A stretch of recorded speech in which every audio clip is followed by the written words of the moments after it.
Hi, a very good morning.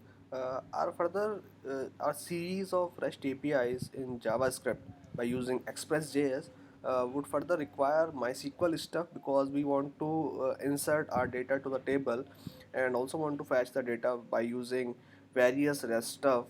So here is a quick introduction how to manage a new user, how to grant privileges to that user, and how to build a new user to be used in any application. Because using root in any of the application might be dangerous and it is a security breach. So we are doing this stuff here.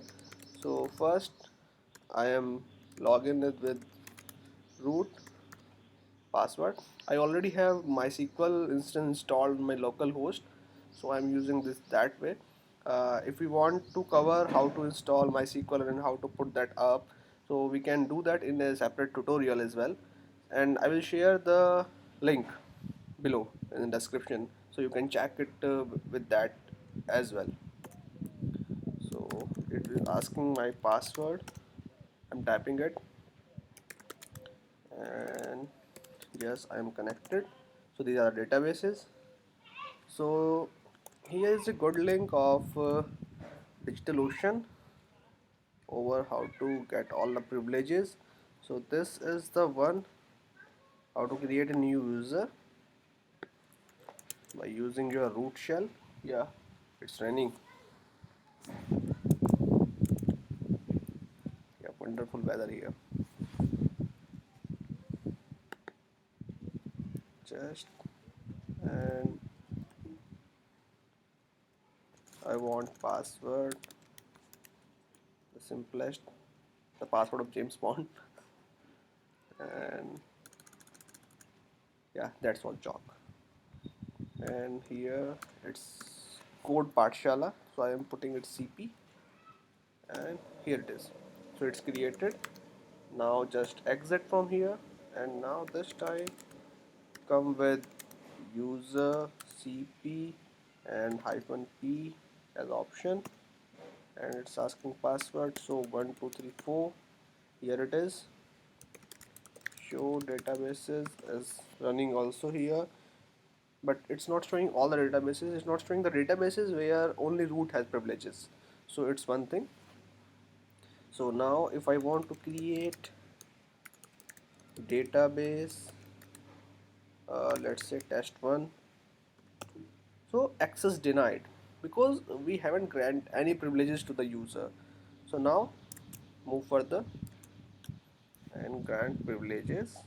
So right now we are granting root privileges because it's the easiest to cover here.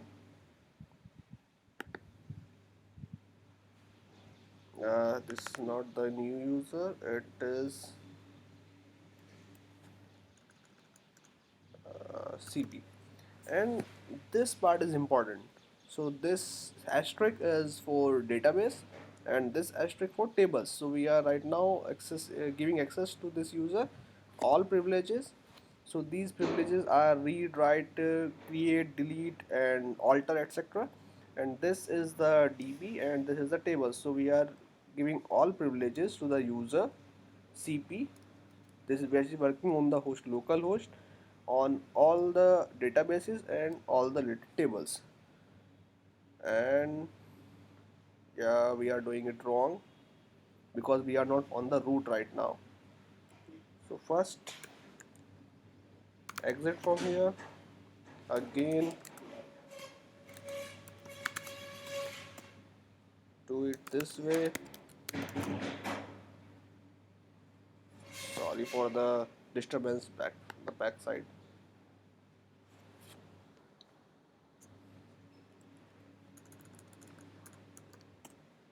CP, yes.